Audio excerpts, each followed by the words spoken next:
প্রেম কাকে বলে আমি বুঝি না। অবুঝ বালিকা পর্ব ৫। গাড়ি থেকে নেমে চোখ বড় বড় করে সেদিকে তাকায় নীলা। তারপর ফাহিমার কাছে এগিয়ে যায়। ফাহিমার হাত ধরে বলে, তারা এখানে কেন এলো? রাফসান ফাহিমাকে বলে, ছোট আপু, আমাদের সঙ্গে ভিতরে চলো। সবাই মিলে শপিং মলের ভিতরে চলে যায়।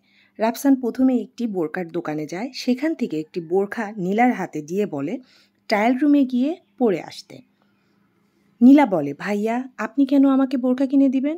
রায়হান বলে, ওঠে, ছোট আপু, এটা তুমি বুঝতে পারবে না এখন। গিয়ে বোরখা পরে আসো। নীলা বোরখাটা হাতে নিয়ে চুপচাপ ট্রায়াল রুমে চলে যায়।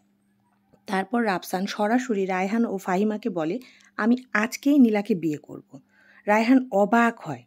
তখন রাফসান বলে, আমি ওষুধ কিনতে যেয়ে ফারহানকে ফোন করে বললাম আমাদের আসতে একটু দেরি হতে পারে, আর ও যেন আজ রাতে আমার সাথে দেখা করে, ওর সাথে নীলার বিষয়ে কথা আছে। তখন ফারহান বলল, আমি রায়হানকে কখন থেকে ফোন করছি, ও ফোন ধরছে না। আমি বললাম, কেন, কি হয়েছে? ফারহান বলে, নীলাকে স্কুলে ভর্তি করে খুব বোকামি হয়ে গেল। কাল মামা মামি ও তার বদমাইশ বোনের ছেলে আসছে নীলাকে নিয়ে যেতে। এ কথা আম্মুকে মামি সরাসরি বলে দিয়েছে, আর আম্মু কিছুই বলতে পারেনি, কারণ মেয়ে তাদেরই। রাফসান রাগে তখন ফোন কেটে দিয়েছিল। সব কথা শুনে রায়হান বলে, তাই তুই আজকেই বিয়ে করবে? রাফসান বলল, হ্যাঁ। সামনে তাকিয়ে দেখে নীলা আসছে। নীলাকে দেখে রাফসান বিড়বিড় করে বলে, মাশাল্লাহ, এই মেয়েকে তো বোরকাতেই বেশি ভালো লাগে। নীলা ফাহিমাকে বলে, তাকে বোরখাতে কেমন লাগছে? ফাহিমা বলল, দারুণ। রাফসান তার মানিব্যাগ বের করে সেখান থেকে রায়হানকে একটি কার্ড দেয়। তারপর বলে, তোর আর ছোট আপুর যা যা পছন্দ কিনে নে, তোদেরকে উপহার দিলাম। এত বড় একটি উপহার আমাকে দেওয়ার জন্য তোদের কাছে সারা জীবন কৃতজ্ঞ থাকব। রায়হান বলল, তুই? রাফসান জবাব দেয়, আমি আগেই সব বুঝেছি। তোকে আর ছোট আপুকে অনেক ধন্যবাদ। তারপর রাফসান রায়হানকে বুকে জড়িয়ে ধরে। নীলা কিছুই বুঝতে পারছে না, সব কিছু তার মাথার উপর দিয়ে যাচ্ছে। ফাহিমা নীলার কাছে যেয়ে বলে, আমরা একটু কেনাকাটা করে আসি। রাফসান ভাইয়া যা বলে তাই করবি। নীলা শুধু মাথা নাড়িয়ে হ্যাঁ বলে। তারপর রায়হান ও ফাহিমা চলে যায়, আর রাফসান এগিয়ে আসে নীলার কাছে। দোকানদারের কাছ থেকে 5টি ব্যাগ নিয়ে নেয় রাফসান। প্রতিটি ব্যাগে 2টি করে বোরকা ও হেজাব আছে। নীলা রাফসানকে বলে, ভাইয়া এতগুলো বোরকা কার জন্য? রাফসান নীলাকে বলে, আমাকে তুমি ভাইয়া বলে ডাকবে না। নীলা চোখ বড় বড় করে বলে, তাহলে কি বলে ডাকবো? নীলা নিজেই বলে, ডাক্তার সাহেব বলে ডাকবো। ওই যে বাংলা সিরিয়ালে দেখেছিলাম, একটা আপু তার বুড়ো বরকে ডাক্তার বলে ডাকতো। রাফসান তখন ওই নীলার দিকে তাকায়। নীলা বলে, না না না না, আপনি তো ইয়াং, তাই শুধুই ডাক্তার সাহেব বলে ডাকবো। তারপর রায়হান ওকে একটা জামার দোকানে নিয়ে যায়। সেখান থেকে গুনে গুনে 20টা ড্রেস কিনে দেয় নীলার জন্য। নীলা শুধু চুপচাপ দেখেই যাচ্ছে রাফসানের কাজ। কিন্তু বিপত্তি ঘটে তখন, যখন রাফসান নীলাকে লেহেঙ্গা ট্রাই করতে বলে। ডাক্তার সাহেব, আমি কেন ট্রায়াল দিব? রাফসান বলে, আমি যার জন্য এসব কিনছি সে তোমার মতোই দেখতে, তাই তুমি আমাকে হেল্প করো। অবুঝ নীলা ধরতেই পারল না রাফসান তাকে বোকা বানালো। নীলা একটা লাল রঙের লেহেঙ্গা পরে বাইরে এলো। রাফসান চোখ ভরে নীলাকে দেখলো। তারপর ফটাফট নীলার কিছু ছবি তুলে নিল। তারপর সব কিছু নিয়ে চলে এলো কসমেটিকের দোকানে। সেখানে গিয়ে ফোন বের করে রায়হানকে কল করে। রায়হান সাথে সাথে ফোন ধরে বলে, তুই কোথায়? আমরা তো তোকে খুঁজছি। রাফসান ওদেরকে দোকানের নাম বলে দেয়, আর ওরা ভেতরে চলে আসে। ভেতরে এসে রাফসানকে রায়হান বলে, তাকিয়ে দেখ কারা এসেছে। ফারহান ও ফরহাদ এসেছে। ওরা এসে বলে, আমাদের কাছে ব্যাগগুলো দাও।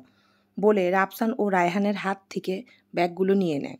বলে, উপরে রেস্টুরেন্টে আছি, তোমরা আসো। রায়হান বলে, অর্ডার করে দিস? ওরা বলল, হ্যাঁ। তারপর ফাহিমা কসমেটিক দেখছিল, আর নীলা শুধু তাকিয়েছিল। সেই মুহূর্তে 4-5 জন ছেলে ভেতরে আসে, আর দোকানদারের কাছে কিছু জিনিস চায়। দোকানদার যা দেখায় কিছুই তাদের পছন্দ হচ্ছে না। রাফসান লক্ষ্য করে তারা নীলা ও ফাহিমার দিকে তাকিয়ে আছে। রাফসান রায়হানকে ইশারা করে। রাফসান গিয়ে নীলার পেছনে দাঁড়িয়ে 2 হাত 2 পাশে রাখে, আর রায়হানও রাফসানের মতো করেই দাঁড়ায়। নীলা ও ফাহিমা 2 ভাইকে দেখে অবাক হয়। দোকানদার তাদেরকে দেখে নিজেই মনে মনে ভাবে, নিজের জিনিস এরা ঠিক শকুনের থেকে বাঁচাতে জানে। রাফসান দোকানদারকে বলে, যত ধরনের কাজল আছে দিতে। তারপর বলে, ছোট আপু, ফাহিমা, বলে, জি ভাইয়া, তোমাদের সাজতে কি কি লাগে তোমরা দুই বোন সব কিনে নাও বেশি করে, যাতে 1 বছরের মধ্যে আর শপিং করতে আসতে না হয়। নীলা ফাহিমাকে বলে, এত মেকআপ নিতে দেখে বলে, আর নিস না, এত কি হবে? রাফসান বলে, অবুঝ বালিকা তুমি চুপ করো, ছোট আপু তুমি নাও। ওরা অনেক কসমেটিক কিনে নিয়ে উপরে রেস্টুরেন্টে চলে আসে। রেস্টুরেন্টে এসে ফাহিমা বলে ওয়াশরুমে যাবে। নীলা ও ফাহিমা ওয়াশরুমে যাবার জন্য উঠলে রাফসান বলে, কোথায় যাবে? রায়হান বলে, একটু ফ্রেশ হতে যাচ্ছে। রাফসান ফরহাদকে বলে, ওদের সাথে যাও। ফরহাদ কোনো কথা না বলে বোনদের সাথে চলে যায়। তারপর রাফসান বলে রায়হান ফারহানকে, বল কি হয়েছে? নীলাকে তুই বিয়ে করতে চাচ্ছিস, কিন্তু নীলা যদি রাজি না হয়? রাফসান বলে, রাজি না হলে জোর করে বিয়ে করব, তবু ওকেই বিয়ে করব। ফারহান আমতা আমতা করে বলে, আরও একটি কথা। রাফসান ফারহানের দিকে তাকিয়ে বলে, বল। নীলা নাকি মামা মামির মেয়ে না। উচ্চ শব্দে হেসে ওঠে রাফসান। রায়হান ও ফারহান ওর দিকে তাকিয়ে থেকে অবাক হয়। এখানে হাসার কি আছে? আমি আগেই বুঝতে পেরেছিলাম নীলার বাবা মা ওর নিজের না, কারণ নিজের মেয়ে সন্তানকে কখনো কোনো বাবা মা এত কষ্ট দিতে পারে না। বলেই রাফসান থামে আর ওদেরকে চুপ করতে বলে, নীলা ও ফাহিমা যদি ওদের কথা শুনে ফেলে তাই। তারপর ওরা হালকা নাস্তা করে বাড়ি ফেরে। রাফসান গাড়ি গ্যারেজে রেখে সবাইকে ওদের ফ্ল্যাটে যেতে বলে। ফরহাদ ও দারোয়ানকে দিয়ে 4 তলায় পাঠায় তাদের ফ্ল্যাটে ব্যাগগুলো রাখার জন্য, আর ফরহাদের হাতে ফ্ল্যাটের চাবি দিয়ে দেয় রাফসান। তারপর সবাই মিলে রাফসানদের ড্রয়িং রুমে বসে আর ফারহান উপরে উঠে যায় তার মাকে আনতে। রাফসানের বাবা মা ড্রয়িং রুমেই ছিলেন। মূলত তারা রাফসানের জন্যই অপেক্ষা করছে। রাফসান তার বাবা মাকে বলেছে সে আজকে বিয়ে করতে চায়, তাকে নিয়ে এখনই বাসায় আসছে। তখন থেকে বসে আছে রাফসানের বাবা মা। রাফসানের মা এগিয়ে এসে নীলার পাশে বসে, কারণ তিনি বুঝে গিয়েছেন এই সেই মেয়ে যার কথা তার ছেলে তাদেরকে বলেছে। রাফসানের মায়ের কাছে মনে হলো নীলার চেহারায় সে কারো মিল পাচ্ছে। রাফসানের মা নীলার সাথে কথা বলে সব জেনে নেন তার পরিচয় সম্পর্কে। ঠিক সেই সময় ঘরে প্রবেশ করে নীলার ছোট ফুপু ও ফুফাতো ভাইরা। নীলার ফুপুকে দেখে কোনো ভূমিকা ছাড়াই রাফসান সরাসরি বলে, আন্টি আমি নীলাকে বিয়ে করতে চাই। রাফসানের কথায় নীলা যেন আকাশ থেকে পড়ল, কিন্তু বাকি সবাই বেশ স্বাভাবিক আছে। নীলার ফুপু বলে, তুমি কি ওর সম্পর্কে সব কিছু জেনে বুঝে কথাটা বলছো?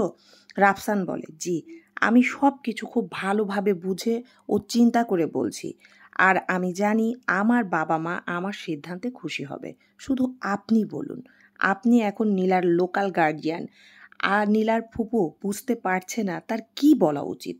রাফসানের মা নীলার ফুপুকে বলে, তুমি তো আমার ছেলেদেরকে চেনো, তোমার তো না করার কোনো কারণ খুঁজে পাচ্ছি না।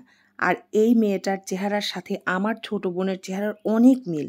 এরকম একটা ফুটফুটে বৌমা তো আমি আমার রাফসানের জন্য চেয়েছি। আপা, মেয়েটা খুব দুঃখী। আপনি তো আমার কাছে আমার ভাইয়ের মেয়ের কথা শুনেছিলেন। রাফসানের মা বলল, হ্যাঁ হ্যাঁ হ্যাঁ, যে মেয়েকে ওর মা দেখতে পারে না, জি এটাই সেই মেয়ে। রাফসানের মা সাথে সাথে নীলাকে বুকে জড়িয়ে ধরে আদর করে বলে, আহারে, এই মেয়েকে কেউ এত কষ্ট দেয়? নীলার ফুপুও নীলাকে বলে, তুমি কি এই বিয়েতে রাজি? নীলা বলে, ফুপু আমি এখন বিয়ে করব না। চলবে। প্রেম কাকে বলে আমি বুঝি না। অবুঝ বালিকা পর্ব 5।